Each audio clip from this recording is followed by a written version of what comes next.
Okay, now the MCQs number 40 नहीं 50 47 47 47 is rheumatoid arthritis mostly occurs in individual carrying which of the following genes HLA DR4 genes. Tumor arising from ventricle lining of the brain is called meningioma, ependymoma, stellate tumor, glioma. तो जो है ventricular lining जो होती है ना brain की उसको कहते हैं एपेंडाइमा। तो जो ट्यूमर यहाँ से राइज हो रहा होगा उसको कहेंगे एपेंडाइमोमा।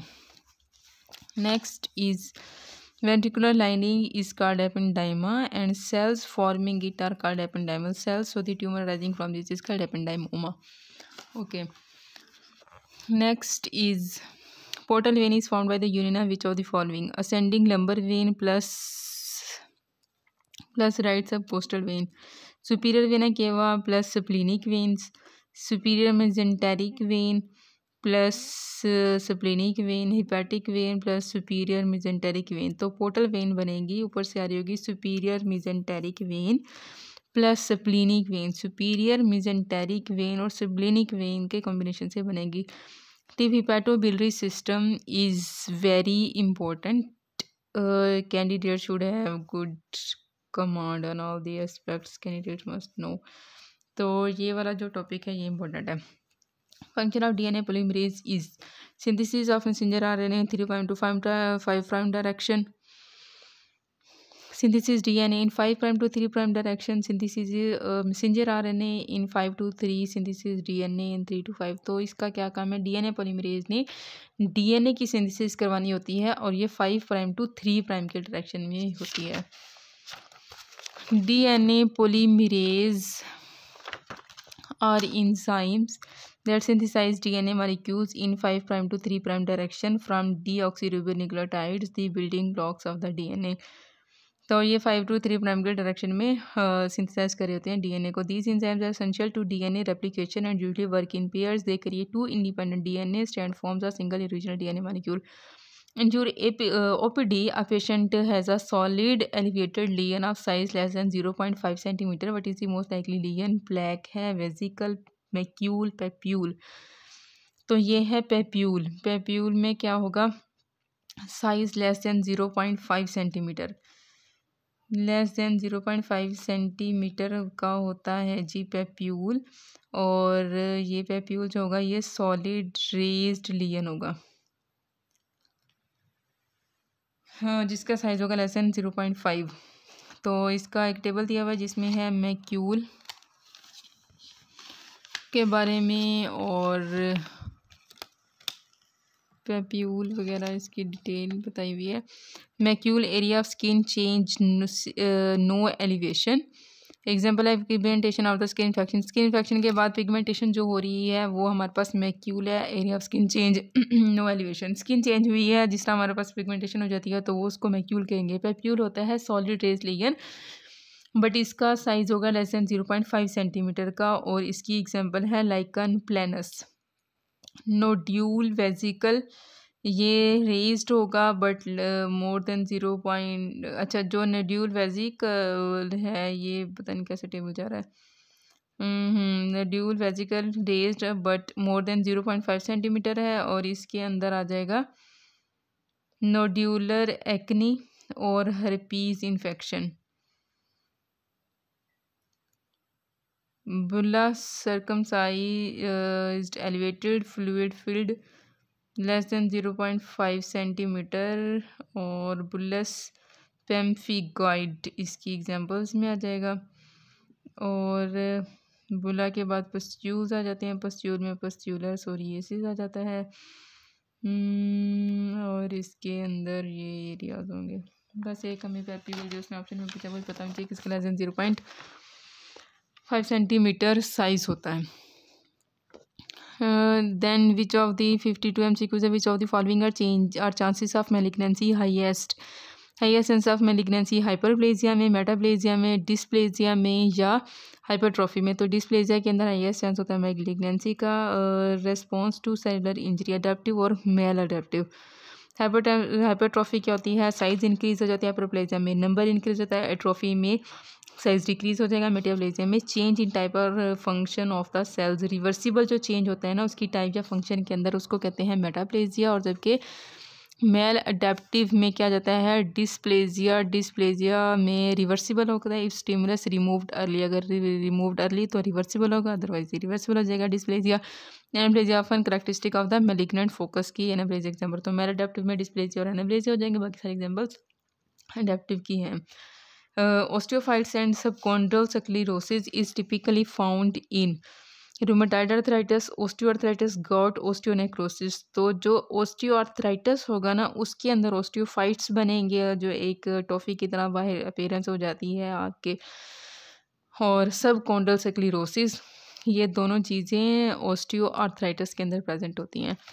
And then a patient admitted in medical ward is found to have shortened QT interval on ECG. What can be the most probable cause? अगर यहाँ पे शॉर्ट क्यूटी इंटरवल आ रहा है तो इसका मतलब है हाइपर की स्टेट होगी तो वो क्यूटी इंटरवल शॉर्ट कर देता है। तो इसमें एग्जांपल है हाइपोकलीमिया, हाइपरकैल्सीमिया, हाइपोथर्मिया, हाइपरकैल्सीमिया। तो हाइपर की जो स्टेट है वो क्यूटी इंटरवल को शॉर्ट कर देगी, तो हाइपर इसकी एग्जांपल हो गई। Other than hypercalcemia, digoxin and congenital short QT syndromes can cause shortened QT interval. Hypercalcaemia के अलावा डाइजॉक्सिन से QT इंटरवल शॉर्ट हो जाता है, और कंजेनिटल ही अगर सिंड्रोम है तो इसकी वजह से भी। A newly admitted patient is diagnosed with a syndrome of inappropriate ADH secretion. What is the first step you will take? ऐसा ये ADH का पेशेंट है तो फर्स्ट स्टेप आप क्या लेंगे? Refer the patient to the tertiary care hospital, start oral sodium chloride, restrict fluoral intake, give IV dimeclocycline before referring to the tertiary care। तो सबसे पहले जो आपने स्टेप करने हैं उसमें आपने रिस्ट्रिक्ट कर देना है फ्लूइड इनटेक। तो डिटेल है कि increase levels of ADH in body tends to retain fluid,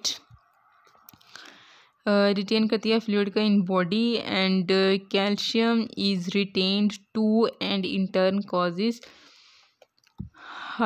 डाइल्यूशनल hyponatremia हो जाएगा। जब ये दोनों चीज़ें रिटेन हो जाएंगे, sodium is not truly low but seems low due to the relative increase in fluid, inappropriately elevated urine osmolality ज़्यादा हो जाएगी more than 100 and decreased serum osmolality. It's usually a diagnosis of the exclusion when cardiac, renal, adrenal, hepatic and thyroid related causes are not there। अगर इससे related disease नहीं है तो ऐसे ADH का डायग्नोसिस बनाया, इसमें क्या आपने फ्लूइड भी रिस्ट्रिक्ट करना है और साथ में साल्ट भी। ये साल्ट जो है ना ट्रूली नहीं कम होते बट इसी तरह सीम्स लो क्योंकि रिलेटिव इंक्रीज़ हो रहा है फ्लूइड में, तो यूरिन की ऑस्मोलैरिटी ज़्यादा हो जाएगी, सीरम की ऑस्मोलैरिटी कम हो जाएगी। तो ट्रीटमेंट के अंदर आपने क्या करना है, सबसे पहले फ्लूइड की restriction and then salt intake with low dose loop diuretics and oral salt.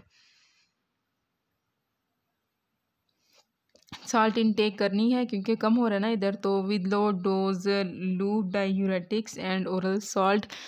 Use of vasopressin receptor antagonist is debated but common. They are known as vaptans.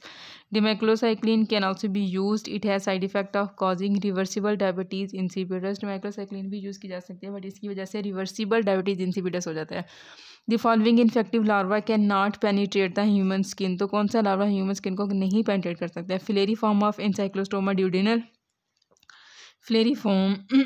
Filariform of Encyclostoma brasiliensis, Filariform of Strongyloides, Sterculoides, Ascaris lumbricoides larva। तो जो स्केरस लम्ब्रिकॉइड्स larvae हैं ये जो है infective larva can not penetrate the human skin. इसका मतलब है हमने इसको अच्छे से याद रखना है कि जो स्केरस लम्ब्रिकॉइड्स लार्वी हैं वो ह्यूमन स्किन को पेनिट्रेट नहीं कर सकते हैं। टॉपर ऑफ कंसर्न यही है। Hook option A B and A B के अंदर हुक वर्म्स है। Filariform of Ancylostoma duodenale, filariform of Ancylostoma braziliense, ये हुक वर्म्स है। एंड द थ्रेड वर्म है ऑप्शन सी में फ्लेरिफॉर्म ऑफ स्ट्रॉन्गिलॉइड्स। स्ट्रॉन्गिलॉइड्स होते हैं threadworms are parasites that can, ये पैरासाइट्स हैं that can penetrate the human skin. And Ascaris on the other hand is the feco oral transmission. Okay, it is important to know the classification these चीज़ें। तो first three जो filariforms of Ancylostoma duodenale and Ancylostoma braziliense हैं ये hook worms हैं, स्ट्रोंगिलाइट्स thread worms हैं, जबकि स्केरस लम्बरिकॉइड जो है ये फिकोरल रूट होता है इसका। Next is a patient present to you in emergency with central chest pain and which get worse on lying spine position में and gets better on sitting up. Cardiac enzymes are raised. ECG shows ST elevation globally. ST elevation है and PR depression. What is most probable cause? Acute coronary syndrome, pneumonia, pericarditis, pancreatitis. So the answer is pericarditis. तो इसमें next is the explanation for it.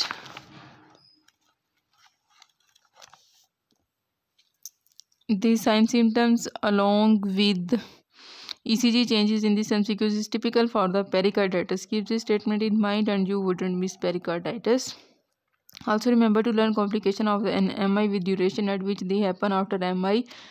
Dressler syndrome is a type of pericarditis. In renal failure and uremic pericarditis, patient will generally also have an effusion. Effusion होगी renal failure uremic pericarditis में से segment elevation PR depressions will not be, PR depression नहीं present होगी. More likely ECG changes of the hyperkalemia will be present. और however pericardial friction rub will be the giveaway. तो इसमें क्या था कि हमने सारी साइन सिम्टम्स के एसटी एलिवेशन और पीपीआर डिप्रेशन को माइंड में रखना, कार्डियक एंजाइम रेज्ड है, तो ये सारी चीज़ें लेके जा रही हैं पेरिकार्डाइटिस की तरफ। Next is 62-year-old man admitted in ER with anterior wall MI।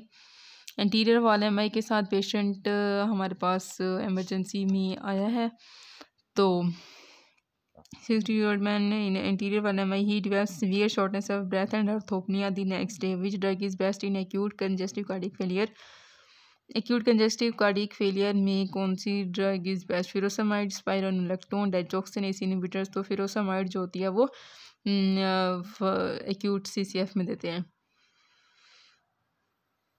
CCF का पता नहीं चाहिए। और इस बुक से देखें, IgM in a typhoid result signifies chronic infection, recent infection, latent treated infection. तो जब IgM आ रही है टाइफाइड रिजल्ट में तो ये IgM शो कर रही होती है रीसेंट इन्फेक्शन को। तो next is IgM most abundant होती है responsible for the resistance against many virus and bacteria. IgA glandular secretions like mucus saliva में second most abundant antibody IgA है, then IgM. First it appears against any new antigen, then it declines when IgG production increases. These are antibodies that agglutinate in blood and clump offending agents together are pentamers in blood to be able to catch as many antigens as possible and dimers on lymphocytes मेटाबॉल की form में होती है। IgE attach करते हैं expose surface of basophils और मास्ट cells के साथ, setting of the allergic reaction most abundant है स्किन के अंदर। And then IgD is present on surface of the B cells, cause करती है sensitization of the B cells by binding to the antigens. Okay, ये थी types की detail थोड़ी सी।